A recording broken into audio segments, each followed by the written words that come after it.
నమస్తే, welcome to health care. నిత్యం road మీద ఎన్నో ప్రమాదాలు జరుగుతూ ఉంటాయి. సో ఏ ప్రమాదం జరిగినా వెంటనే హాస్పిటల్కి తీసుకువెళ్తూ ఉంటారు. కానీ అక్కడ ఎట్లా ఉన్నా ఫస్ట్ తలకి స్కానింగ్స్ అవి చేస్తూ ఉంటారు. అసలు తలకి ఎందుకు స్కానింగ్ చేస్తారు? అప్పుడు భయం స్టార్ట్ అవుతుంది కదా. సో ఆ భయాన్ని పోగొట్టాలన్నా, ఆ భయాన్ని గురించి తెలపాలన్నా డాక్టర్, సర్జన్ అయితే అవసరం. వాళ్ళే ట్రామా అండ్ అక్యూట్ సర్జన్స్ అనమాట. సో వాళ్ళు చేసే పనేంటి, ఆ ట్రామాని ఎలా తొలగిస్తారు తెలుసుకోవాలని ఉంది కదా. వీటి గురించి సవివరంగా తెలియజేయడానికి ఈరోజు మనతో పాటు ఉన్నారు doctor Damodar Kakumanu, consultant trauma and acute care surgeon. Doctor గారిని అడిగి తెలుసుకుందాం రండి. డాక్టర్ గారు నమస్తే. నమస్తే. బాగున్నారు డాక్టర్ గారు? I'm good. Right. So senior and serious మ్యాటర్స్లోనే మీరు ఇన్వాల్వ్ అవుతూ ఉంటారనమాట. సో ఎప్పుడు మీ బ్రెయిన్ని అండ్ మీ వెదర్ని ఎట్లా మీరు కాపాడుకుంటూ ఉంటారు? ఇప్పుడు సీవియర్ కండిషన్స్లోనే ఉంటారు కదా. So how you maintain that? Doctor వృత్తికి రావడం అంటేనే 24 hours డ్యూటీ అని అందరికీ తెలిసిందే. సో మాదేంటంటే ఇంకా మోర్ ఎమర్జెన్సీ. నిత్యం యాక్సిడెంట్లని, కత్తిపోట్లని, బుల్లెట్ గాయాలని, బాంబ్ బ్లాస్ట్లని, పైనుంచి కింద పట్టడం. మేము అట్లా 1 second చూడాలంటేనే భయం వేస్తుంది. మాకు 24 hours ఇవే ఇంజరీస్ ఉంటాయి. సో ఏంటంటే ఒకటి అలవాటు అయిపోయింది. ఓకే, అలవాటు అయ్యి so we move on from patient to patient, case to case. So దాన్ని క్యారీ ఫార్వర్డ్ చేయకుండా we move on from there అంతే. ఓకే. సో సడన్ ఆఫ్గా యాక్సిడెంట్స్తో వస్తూ ఉంటారు. ఎక్కువగా ఏ యాక్సిడెంట్ తోటి హాస్పిటల్లో జాయిన్ అవుతూ ఉంటారు తరచుగా? సో యాక్సిడెంట్స్ అనేది మనకి బేసిక్గా రోడ్ ట్రాఫిక్ యాక్సిడెంట్స్ ఎక్కువ అవుతుంటాయి. ఈ రోడ్డు ప్రమాదాలు అవటం అంటే లైక్ 2 wheelers కానీ, 4 wheelers కానీ. మన దగ్గర ఎక్కువ శాతం అయితే 2 wheeler ఇంజరీస్. బైక్ వాళ్ళే మోర్ వల్నరబుల్ ఫర్ యాక్సిడెంట్స్. ఎందుకంటే కార్ ఎందుకు ఎంతైనా ప్రొటెక్టెడ్ కాబట్టి బైక్ వాళ్ళే ఎక్కువ యాక్సిడెంట్స్ వస్తుంటాయి. ఇండియాలో మోస్ట్లీ 35 to 40% బైక్ యాక్సిడెంట్స్ అవుతుంటాయి, ఎక్కువ మోర్ యాక్సిడెంట్స్ అన్ని. ఇంకొకటి యాక్సిడెంట్స్ అంటే మనకి రోడ్ ట్రాఫిక్ ఒకటే కాదు, రోడ్ యాక్సిడెంట్స్ ఒకటే కాదు, మనకి ఈ పైనుంచి కింద పట్టడం, మెట్ల మీద జారిపట్టడం, పైనుంచి కింద పట్టడం, అది టెర్రస్ మీద నుంచి సడన్గా జారిపట్టడం, లేకపోతే మనకి బర్న్స్ కానీ, బ్లాస్ట్ ఇంజరీస్ కానీ, అవి కాకుండా కత్తిపోట్లు, బుల్లెట్ ఇంజరీస్ కానీ, ఇవన్నీ కూడా ట్రామా కిందకి వస్తాయి. ఇవన్నీ మన సైడ్ కొంచెం తక్కువే సౌత్ ఇండియాలో చెప్పాలంటే, బట్ మనకి మేజర్ అయితే రోడ్ యాక్సిడెంట్స్ ఎక్కువ వస్తాయి.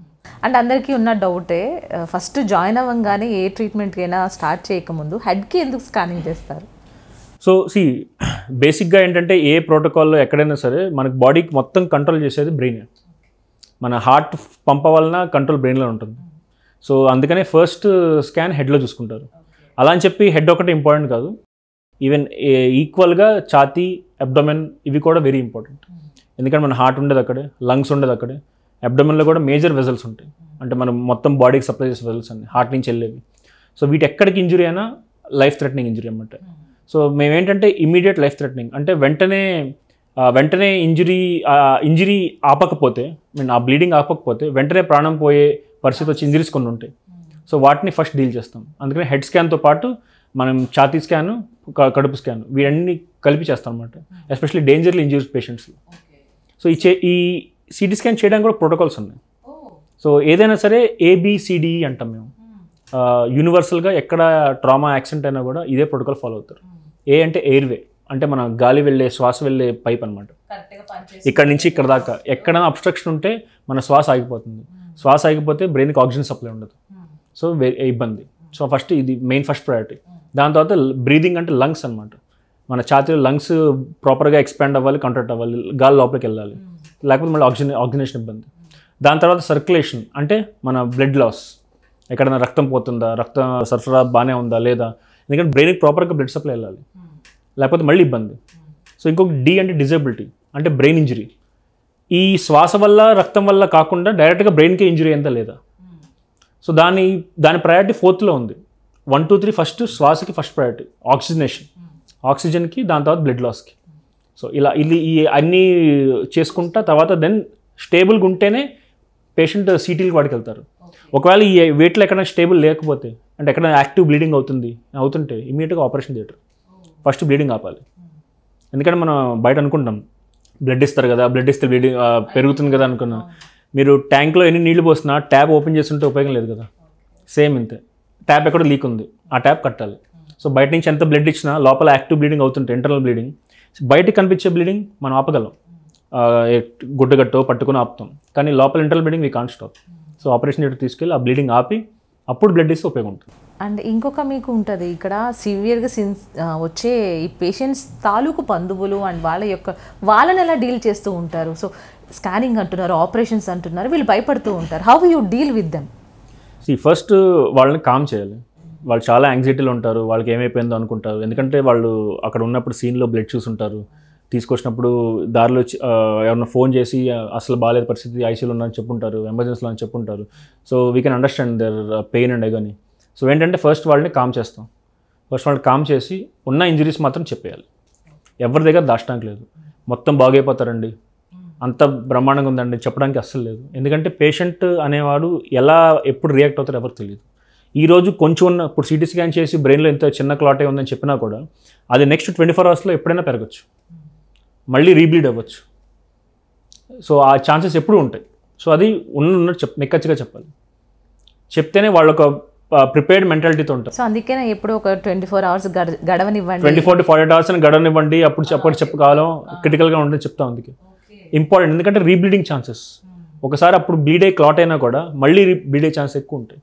ఇది మనం ఈ బీపీ షుగర్ ఉన్న వాళ్ళు, ఈ ఏజ్ ఎక్కువ ఉన్న వాళ్ళు, వీళ్ళు ఇంకా ఎక్కువ అవకాశాలు ఉంటాయి.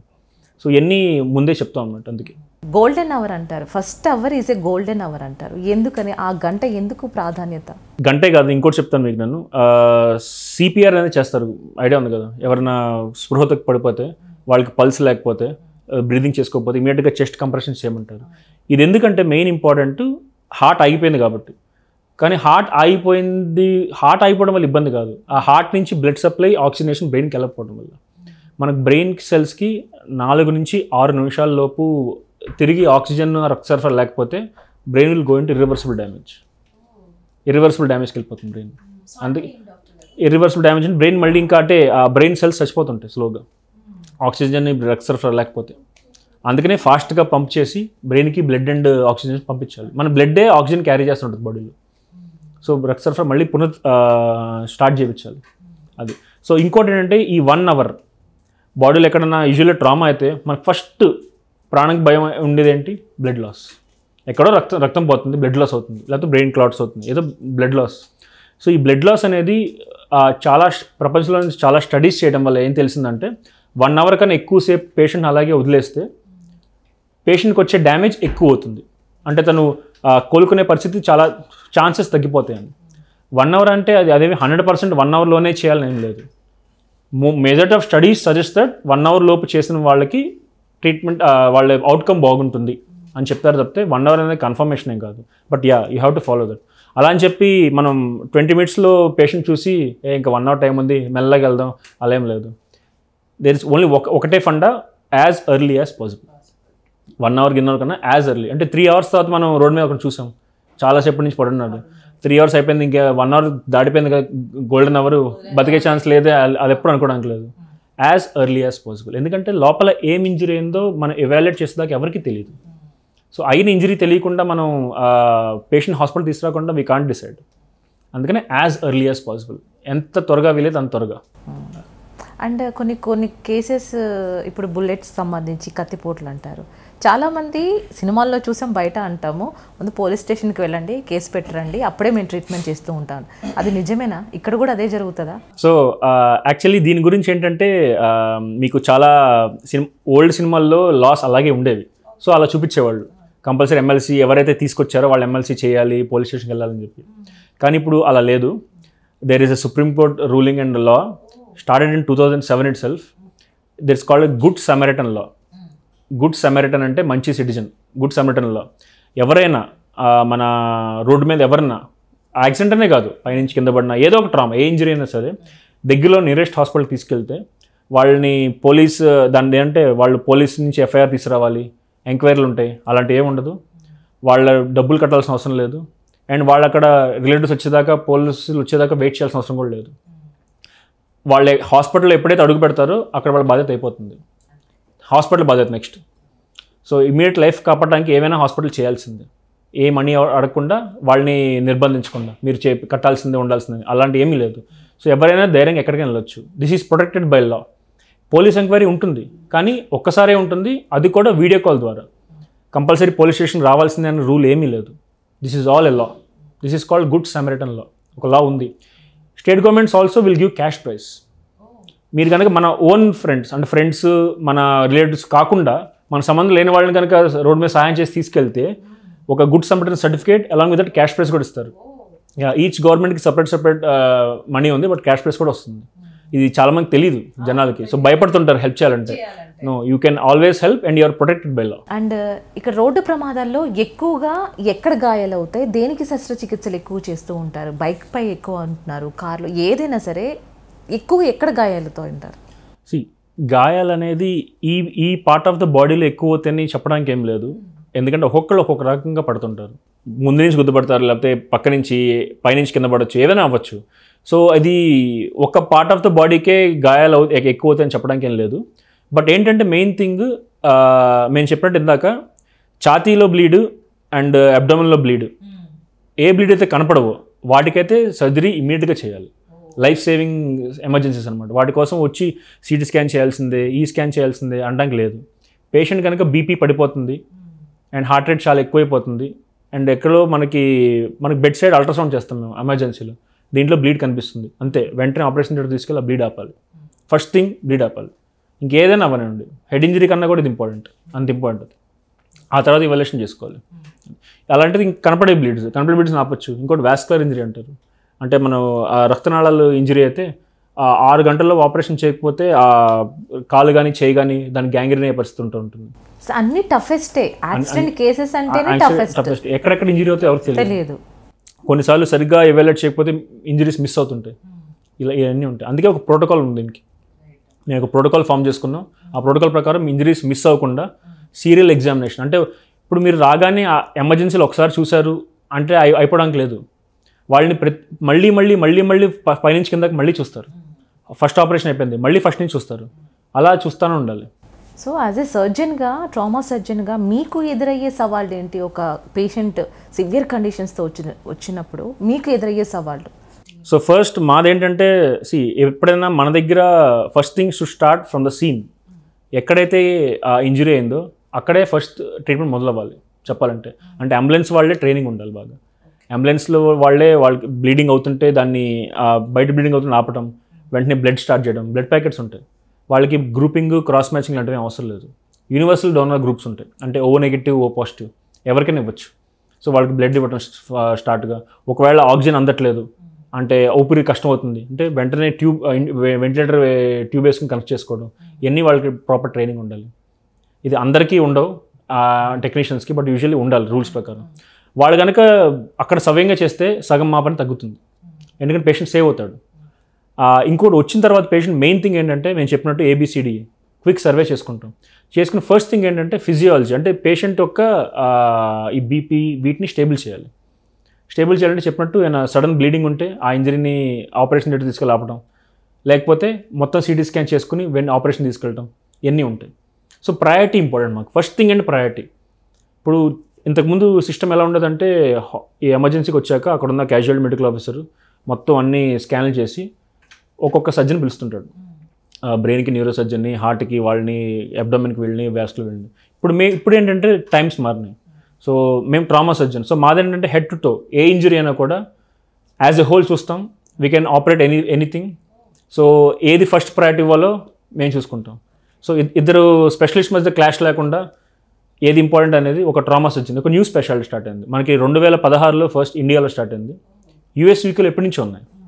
మన దగ్గర 2016లో ఎయిమ్స్ న్యూఢిల్లీ స్టార్ట్ అయింది. నేను అక్కడి నుంచి చేశాను. సో ఎయిమ్స్ న్యూఢిల్లీలో స్టార్ట్ అయింది. అక్కడ నుంచి ట్రామా సర్జరీ అనే సపరేట్ స్పెషాలిటీ స్టార్ట్ అయింది. So complete trauma, all trauma deal by single surgeon. So అది లైఫ్ సేవింగ్ ఎమర్జెన్సీస్ కోసం. సో ఒక చికిత్స చేయాలన్నా ఏదైనా మీరు తీసుకోవాలనుకున్న surgery how much time it will take and ఆ ఏరియాని మీ స్టాఫ్ని ఎంత మంచిగా ఉంచుకుంటారు మీ హ్యాండిల్స్లో? సో బేసిక్గా దీనికి ఎందుకంటే మనకి ప్రమాదం ఎప్పుడు వస్తుందో ఎవరు చెప్పలేరు. సో అందుకని మేము రెగ్యులర్గా డ్రిల్స్ చేస్తూ ఉంటాం, మాక్ డ్రిల్స్. అంటే సపోజ్ ఈరోజు ఒక బస్ యాక్సిడెంట్ అయ్యి ఒక 30 మంది పేషెంట్ ఒకేసారి వస్తే ఎలా ఉంటుంది అనేది మా స్టాఫ్తోనే సపరేట్ ఇంజరీస్గా మాక్ ఇంజరీస్ పెట్టుకుని మేము మాక్ డ్రిల్స్ చేస్తూ ఉంటాం. హాస్పిటల్లో జరుగుతూ ఉంటాయి. Every monthly once, 3 monthly once మాక్ డ్రిల్స్ జరుగుతూ ఉంటాయి. సపోజ్ ఒక కార్ యాక్సిడెంట్ అయింది, ఒక 6 ఒకేసారి వచ్చారు, అందరికీ సివియర్ ఇంజరీస్ ఉన్నాయి. ఎలా మన స్టాఫ్ సరిపోతారా? ఇంకేం పెంచుకోవాలా, ఇంకేం ట్రైనింగ్ కావాలా, అందరూ ప్రాపర్గా ట్రైన్ అయ్యారు మొత్తం చూడటానికి. ఇక్కడ అలా రాగానే వస్తున్నారని ఇన్ఫర్మేషన్ రాగానే ఫస్ట్ ఆపరేషన్ థియేటర్స్ అలర్ట్ అయిపోతాయి. ఒక థియేటర్ వేకెంట్గా ఉంటుంది ఎమర్జెన్సీస్కి, బ్లడ్ బ్యాంక్ అలర్ట్ అవుతుంది, బ్లడ్ రెడీగా పెట్టుకుంటారు. ఏది క్రాస్ మ్యాచింగ్ అవసరం లేని ఓ నెగిటివ్ గ్రూప్స్ కావాలి కదా, సో ఆ బ్లడ్ రెడీగా పెట్టుకుంటారు. నెక్స్ట్ అవి కాకుండా రేడియాలజీ వాళ్ళు, సిటీ, అల్ట్రాసౌండ్ వాళ్ళు రెడీగా ఉంటారు, వేరే స్కాన్స్ అని ఆపేస్తారు, స్టాండ్ బైలో ఉంటారు. అవి కాకుండా అంబులెన్స్ డ్రైవర్స్ బయట, సెక్యూరిటీ అలర్ట్గా ఉంటారు, దారంతా క్లియర్ చేస్తారు, లిఫ్ట్స్ అన్ని ఆపేస్తారు గ్రౌండ్ ఫ్లోర్లో. ఎక్కడైతే ఎమర్జెన్సీ ఉందో అక్కడ లిఫ్ట్స్ అన్ని అయిపోతాయి. ఈ పేషెంట్ అన్ని క్లియర్ అయ్యేదాకా కోడ్ ఉంటుంది అన్నమాట. ఈ పేషెంట్ అంతా స్టేబుల్ అయ్యేదాకా అన్నీ అక్కడే అయిపోతాయి. స్టేబుల్ అయ్యాడు అన్న తర్వాతే వాళ్ళ పనులు మళ్ళీ స్టార్ట్ చేసుకుంటారు. So this is a drill where all teams in the hospital will be alert, ఒక పేషెంట్ కాపాడడానికి. మీరు అలా చెప్తుంటే నాకు ఒక మూవీ చూసినట్టే ఉంది, కళ్ళకి కట్టినట్టు అన్ని జరిగిపోయినాయి ఇప్పుడు. హాస్పిటల్స్లో అలాగే జరుగుతుంది. We do drills for that. ఎందుకంటే ఎప్పుడైనా డిజాస్టర్ రావచ్చు. ఒక పేషెంట్ చికిత్స త్రూ ఐసీయూలో జాయిన్ అయ్యాడు. సో ఐసీయూకి సంబంధించి ఎవరిని కూడా లోపలికి ఎంట్రీ చేయలేదు, రాకూడదు ఐసీయూ అమ్మ, ఎందుకు అక్కడ ఎందుకు రాకూడదు? వన్ థింగ్ ఐసీయూ ఒకటే, ఇన్ఫెక్షన్స్ అనేవి చాలా ర్యాంపెంట్ మన దగ్గర, ఎస్పెషలీ మనకి over populated country. So infections చాలా ఎక్కువ. మేము డాక్టర్సే లోపలికి వెళ్ళడానికి సపరేట్ రోబ్స్ వేసుకుంటాం, సపరేట్ ఫుట్వేర్ ఉంటుంది. మా ఫుట్వేర్ బయట వదిలేసి సపరేట్ ఫుట్వేర్, క్యాప్, గ్లౌజ్. వెళ్ళిన ప్రతిసారి, ఒక రోజులో నేను ఒక 20 సార్లు ఐసీయూకి వెళ్తుంటాను. సో వెళ్ళిన ప్రతిసారి కొత్త రోబ్స్, కొత్త అన్నీ వేసుకుని వెళ్ళాలి. ఎందుకంటే బయట నుంచి ఇన్ఫెక్షన్ లోపల తీసుకెళ్ళకూడదు. ఎందుకంటే పేషెంట్స్, రకరకాల ఇంజరీ పేషెంట్స్ అందరూ ఒకే దగ్గర ఉంటారు. సో ఆ ఇన్ఫెక్షన్స్ అనేది ఐసీయూ వాళ్ళకి ఒక పెద్ద నైట్ మేర్ అనమాట. సో ఇన్ఫెక్షన్స్ కాపాడడానికే అటెండర్స్ అందరి ఒక ఫిక్స్డ్ టైం పెడతారు. వాళ్ళకి కూడా లోపలికి వెళ్ళేప్పుడు గౌన్స్ అని ఇస్తుంటారు, ఇచ్చి హ్యాండ్ వాష్ అన్ని చేసుకుని లోపలికి పంపిస్తారు. అందుకే వెరీ ఇంపార్టెంట్ ఇన్ఫెక్షన్స్ కోసం కంపల్సరీ. సో ఈ పలానా సర్జరీ అయిన పేషెంట్ ఇన్ని రోజులు ఉంటాడు, ఇన్నే రోజులు ఉండాలి అని ఏమన్నా రూల్ ఏమన్నా ఉందా? అసలు లేదు, అలాంటిది ఎప్పుడు లేదు. అందుకే ఎవరికి ఏమీ గ్యారంటీ ఇవ్వలేము, ఏ డాక్టర్ ఇవ్వలేరు. 2 డేస్లో అయిపోతుందమ్మా అనడానికి ఏమీ లేదు. ఎందుకంటే చెప్పా కదా, ఇంజరీ అనేది ఎప్పుడు ఎలా మేనిఫెస్ట్ అవుతుందో ఎవరు చెప్పలేరు. స్టేబుల్ అయ్యేదాకా మనం చెప్పలేము. ఒక 48 అవర్స్ తర్వాత కూడా ఇంకో 2 డేస్ పట్టొచ్చు అని చెప్తాను తప్పితే 2 డేస్లో పక్క ఇంటికి పంపించేస్తాను చెప్పడానికి లేదు, వెయిట్ చేయాల్సింది. అండ్ మీరు జనరలైజ్గా చక్కగా మాట్లాడుతున్నారు కాబట్టి నాకు దగ్గర ఒక టాపిక్ ఉంది. లైక్ వీ సా మెనీ మూవీస్లో ఒక పేషెంట్ని, ఆల్రెడీ చనిపోయిన పేషెంట్ని తీసుకొచ్చి ట్రీట్మెంట్లు చేయడం ఇట్లాంటివి చూస్తూ ఉంటాము. సో అలాంటివి కూడా మనం ఈ మధ్యకాలంలో కొన్ని విన్నాం కూడా మనం బయట కూడా. సో వాటికి ఏం చెప్తారు మీరు, అలాంటి డాక్టర్స్ అండ్ హాస్పిటల్స్కి? డాక్టర్స్ అనేది అనెథికల్ ప్రాక్టీస్ చేసే డాక్టర్స్ ఉండొచ్చు, అది మనం కమెంట్ చేయలేము. అందరూ అలా ఉంటారని లేదు. సో అలా ఉన్నప్పుడు ఇట్స్ వెరీ, దాన్ని ఏమంటారంటే లా స్ట్రిక్ట్గా ఉండాలి, ప్రాపర్ డాక్యుమెంటేషన్ ఉండాలి, అన్నీ ఉండాలి తప్పితే దాని గురించి చెప్పడానికి ఏం లేదు. అండ్ డాక్టర్ గారు, ఈ కత్తిపోట్లు, బుల్లెట్స్ ఉంటాయి కదా, సో ఒకసారి కత్తి పెట్టిన తర్వాత బయటికి తీస్తే దానికి ఇంకా పెద్ద ఇంజరీ అవుతుందంట. సో వీటికి సంబంధించి ఎటువంటి సర్జరీస్ ఉంటాయి అండ్ ఎంతకాలం పడుతుంది అది తగ్గడానికి కూడా? సో బేసిక్గా మనకి ఇంతకుముందు సినిమాల్లో చూసినప్పుడు ఏంటంటే చాలామంది ఎక్కడైనా బాడీలో ఎక్కడ ఏం గుచ్చుకున్నా, షార్ప్ ఆబ్జెక్ట్, కత్తి కానీ గుణపం కానీ ఏదైనా గుచ్చుకున్నా దాన్ని తీసేసి టైట్గా గుడ్డ కట్టేసి హాస్పిటల్ తీసుకొస్తుంటారు. So that is very wrong. మనకు బాడీలో ఏ షార్ప్ ఆబ్జెక్ట్ ఎక్కడ గుచ్చుకుని ఉన్నా దాన్ని ఎప్పటికీ బయటికి తీయకూడదు. హాస్పిటల్కి వచ్చి ఆపరేషన్ థియేటర్లో మాత్రమే దాన్ని తీయాలి. ఎమర్జెన్సీ రూమ్లో కూడా తీయకూడదు దాన్ని, ఆపరేషన్ థియేటర్లో మాత్రమే తీయాలి. ఎందుకు తీయాలంటే బేసిక్గా మనకి బాడీలో ఒక షార్ప్ ఆబ్జెక్ట్ కత్తి దిగింది అనుకుందాం, దిగితే అది ఎక్కడో చోట బ్లడ్ వెజల్ని పియర్స్ చేసే ఉంటుంది. సో ఆ బ్లడ్ వెజల్ని పియర్స్ చేసి అది అక్కడే ఉండి ఆ బ్లీడింగ్ బయటికి రాకుండా ఆపుతుంది ఆ బ్లడ్ వెజల్ లోపలికి. మీరు దాన్ని తీసేస్తే ఆ బ్లడ్ వెజల్ అంతా ఓపెన్ అప్ అయిపోతుంది. సో ఎక్సెసివ్ ఇంటర్నల్ బ్లీడింగ్ అంతా. మనకు బయట ఎక్కువ బ్లీడింగ్ లేదులే అని అనుకుంటాం, కానీ లోపల ఇంటర్నల్ బ్లీడింగ్ అయిపోతూ ఉంటుంది. సో మీరు ఆ కత్తి షార్ప్ ఆబ్జెక్ట్ తీయటం వల్ల ఎక్కువ హార్మ్ చేస్తున్నారు పేషెంట్కి. సో అందుకనే మేము కూడా ఎమర్జెన్సీ రూమ్లో కూడా తీరు, ఆపరేషన్ థియేటర్ తీసుకెళ్ళి ఓపెన్ చేసి చూసుకుని ఎక్కడెక్కడ ఇంజరీ అంతా దాన్ని స్లోగా కంట్రోల్ చేసుకుంటూ తీస్తాము. వెరీ ఇంపార్టెంట్, చాలామంది తెలియదు ఇది. తీసేసి తీసుకొస్తుంటుంది. చేయి మీద కాళ్ళ మీద కూడా తీయకూడదు. ఎక్కడైనా సరే ఒక షార్ప్ ఆబ్జెక్ట్ గుచ్చుకుంటే అలాగే దాంతోనే హాస్పిటల్ రావాలి. వెరీ ఇంపార్టెంట్ అది. ఈవెన్ మేము జోక్గా ఎలా చెప్తామంటే దీన్ని పేషెంట్స్కి అర్థం కావడానికి, మీరు ఎవరితోనే గొడవపడండి, ఎవరితోనే పొడిపించుకోండి, కానీ వాళ్ళు తీనివద్దు. ఇలా పట్టుకుని వాళ్ళని తోసేసి హాస్పిటల్కి వచ్చేయండి, అలా చెప్తుంటాను అనమాట, అర్థం కావడానికి. ఇంకా వెరీ ఇంపార్టెంట్ అది. షార్ప్ ఆబ్జెక్ట్ బయటికి రాకూడదు. అమేజింగ్ టిప్ అండి. అండ్ ఒకసారి శస్త్రచికిత్స ఈ సర్జరీ అయిన తర్వాత రీహాబిలిటేషన్ వాళ్ళకి అవసరం అంటారా? వాళ్ళ నుంచి త్వరగా కోలుకోవాలన్నా, మైండ్ చక్కగా పనిచేయాలన్నా? సో ఇదివరకు ఏంటంటే ఈ ట్రామా ట్రీట్మెంట్ అంతా అయిపోయిన తర్వాత ఆ తర్వాత వాళ్ళకి ఏమైనా సైకలాజికల్ కౌన్సిలింగ్ కోసం రీహాబ్కి పంపించడం చేసేవాళ్ళు. ఆర్ పోనీ లాంగ్ స్టాండింగ్ ట్రీట్మెంట్స్ ఉన్నాయి అలా అనుకుంటే రీహాబ్ పంపించేవాళ్ళు. ఇప్పుడు ఏమవుతుందంటే ట్రెండ్ హ్యాస్ చేంజ్డ్. ఎమర్జెన్సీ దగ్గర నుంచే సైకలాజికల్ కౌన్సిలింగ్ స్టార్ట్ అవుతుంది. ఎస్, మా ట్రామా టీమ్స్లో సైకాలజిస్ట్ అండ్ సైకాట్రిస్ట్ కూడా ఒక part. So from the day 1 it self వాళ్ళకి ఆ మానసిక స్ట్రెస్ నుంచి బయట తీసుకురావడానికి వాళ్ళకి రిపీటెడ్ కౌన్సిలింగ్ అవుతుంటాయి. దానికి సపరేట్ థెరపీస్ ఉంటాయి, వాళ్ళు కౌన్సిలింగ్ చేస్తూ ఉంటారు. Not only patients, even family also. Family also counselling చేస్తుంటారు. సపోజ్ చాలామందికి కాళ్ళు చేతులు తెగిబడివి వస్తుంటారు, సో వాళ్ళకి యాంపిటేషన్ అవుతుంటుంది. సో వాళ్ళు అలా బతకాలి. సో వాళ్ళు మేము సొసైటీలో ఇంకా పార్ట్ కాదు అనే డిప్రెషన్లోకి వెళ్ళిపోతుంటారు. వాళ్ళు మళ్ళీ తిరిగి సొసైటీలో ఇంటిగ్రేట్ చేయడానికి డే 1 నుంచే they make a effort. So వాళ్ళు కూడా టీంలో భాగమే. రైట్. అండ్ ఇప్పుడు రోబోటిక్ సర్జరీస్ కూడా యూస్ చేస్తున్నారు. సో ఈ ట్రామాలో కూడా మీరు ఏమైనా రోబోటిక్ సర్జరీస్ యూస్ చేస్తున్నారా? ఎటువంటి కైండ్ ఆఫ్ టెక్నాలజీస్ ఉన్నాయి ఇప్పుడు? ట్రామాలో కూడా రోబోటిక్ సర్జరీస్ యూస్ చేయొచ్చు, కానీ ఏంటంటే దానికి పేషెంట్ చాలా స్టేబుల్గా ఉండాలి. బ్లడ్ లాస్ ఏమీ, అంటే ఆల్రెడీ బ్లడ్ లాస్ ఆగిపోయింది, ఏమీ లేదు, స్టేబుల్గా ఉన్నాడు, అన్ని కండిషన్స్ బాగున్నాయి అనుకుంటేనే రోబోటిక్ సర్జరీ ఆ లాప్రోస్కోపీ సర్జరీ ట్రామాలో వెళ్ళొచ్చు యూజువల్లీ. కానీ యాక్టివ్ బ్లడ్ లాస్ ఉంది, బ్లీడింగ్ అవుతుందన్న వాటిలో డెఫినెట్గా ఓపెన్ చేయాల్సింది. There is no alternative. Laparoscopy, robotic, minimal invasive ఏ సర్జరీస్ అయినా కూడా only for stable patients. Stable లేడు అనుకుంటే ఏమీ పనికిరావు, ఓపెన్ చేయాల్సింది. సో ఇన్ని ఇయర్స్ ఎక్స్పీరియన్స్లో what is the toughest surgery you have gone through? Toughest surgery అని చెప్పలేం, కానీ we had lot of challenging cases. ఏంటంటే నేను చేసింది AIIMS New Delhi, where have done my training everything. So మాకు అక్కడ we get lot of cases. అంటే ఇయర్కి we get 70,000 trauma cases. Only trauma 70,000 trauma కేసులు వస్తుంటాయి. రోజుకి రఫ్గా అరౌండ్ 200 ట్రామా కేసెస్. సో రకరకాలు, ఈవెన్ ఛాతీలో ఇక్కడ కత్తి దింపుకొని దాంతో వస్తుంటారు, బుల్లెట్ ఇంజరీస్ వస్తుంటాయి. సో కార్డియాక్ ఓపెన్ చేయాలి, హార్ట్ రిపేర్ చేయడం, ఇట్స్ నాట్ ఈజీ. మీరు హార్ట్ సర్జరీస్ అంటే బైపాస్ మీద పెట్టి చేస్తారు, బైపాస్ మెషిన్ మీద పెట్టి హార్ట్ అంతా ఆపేసి స్లోగా చేస్తుంటారు. బట్ ఇది ఎమర్జెన్సీ, అవన్నీ ఉండవు.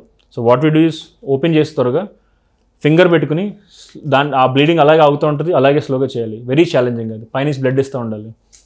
సో ఇలాంటి కేసెస్ చాలా ఉన్నాయి. సో అందుకే ముందే అడిగా, ఇవన్నీ చూడాలి, చెయ్యాలంటే how you maintain that patience and mind. So నేను చెప్పినట్టు అలవాటు అయిపోయింది. అండ్ సో ఫైనల్గా వాట్ ఆర్ ద టిప్స్? ఈ ప్రమాదాలు అవి జరగకుండా సేఫ్ అండ్ సెక్యూర్గా ఎట్లా ఉండాలి అంటే what are the tips you want to give? Main thing trips అంటే డ్రైవింగ్ బిహేవియర్, రూల్స్ ఫాలో అవటం. ఆ బిహేవియర్ డిసిప్లిన్ అనేది మనలో ఉండాలి. పోలీస్ ఫైన్ వేస్తారనో లేకపోతే ఇదనో ఉండకూడదు. బేసిక్గా మనలో మనమే ఎస్ నాకు ఇంజరీ అవ్వకూడదు, నా పక్కనకి ఇంజరీ అవ్వకూడదు అనే ఒక రెస్పాన్సిబిలిటీ, డిసిప్లిన్తోనే ఇది వస్తుంది. మెయిన్ థింగ్ మన దగ్గర చాలామందికి యూటర్న్ అనేది ఫ్రీ టర్న్ కాదని తెలియదు. Yes, U turn is not a free turn in our country. Red signal పడితే యూటర్న్ అని ఆగాల్సిందే, గ్రీన్ పడ్డాకి యూటర్న్ తీసుకోవాలి. కానీ చాలామంది తెలియదు, అది వచ్చేస్తూ ఉంటారు. No, U turn is not a free turn in our country. U turn red signal పడితే యూటర్న్ కూడా తీసుకోకూడదు, ఆగాల్సిందే. ఓన్లీ ఫ్రీ లెఫ్ట్ మాత్రమే ఉన్నాయి, అది కూడా కొన్ని జంక్షన్స్లో ఉన్నాయి. ఫ్రీ లెఫ్ట్ అని మెన్షన్ చేస్తేనే, అవి కూడా కాదు. ఓకే, ఇఫ్ మెన్షన్ చేసిన బోర్డు చేసిన ఓకే, చేయకపోతే, but U turn is not a free turn. So ఇవన్నీ ఇది నేను మచ్చుకు చెప్పానంతే. ఇలాంటి రూల్స్ చాలా ఉన్నాయి. సో డ్రైవింగ్ బిహేవియర్ ఉండాలి.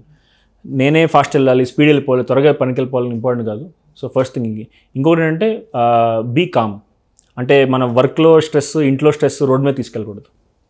సో అది కామ్గా ఉంటేనే మీ డ్రైవ్ కామ్గా ఉంటుంది. ఫ్రస్ట్రేషన్తో వెళ్తే ఆబ్వియస్లీ డ్రైవ్ కూడా పోతుంది. అది. ఇంకోటి ఏంటంటే anything reach to nearest hospital as early as possible. అదొకటి. అమేజింగ్ డాక్టర్ గారు, thank you so much for your valuable time అండి. చాలా చక్కగా జనరలైజ్ చేస్తూ చెప్పారు. దట్ వాజ్ అమేజింగ్ అండి. తెలుసుకున్నారు కదా. సో ట్రామాకి సంబంధించి కానీ అప్పటికప్పుడు రోడ్డు మీద యాక్సిడెంట్ అయినా కూడా ఎవరు ఏం భయపడొద్దు, చక్కగా హాస్పిటల్స్ తీసుకురండి. మన acute surgeons are here to help you. So మరో ఎపిసోడ్తో మళ్ళీ కలుసుకునే ప్రయత్నం చేద్దాం. నమస్తే.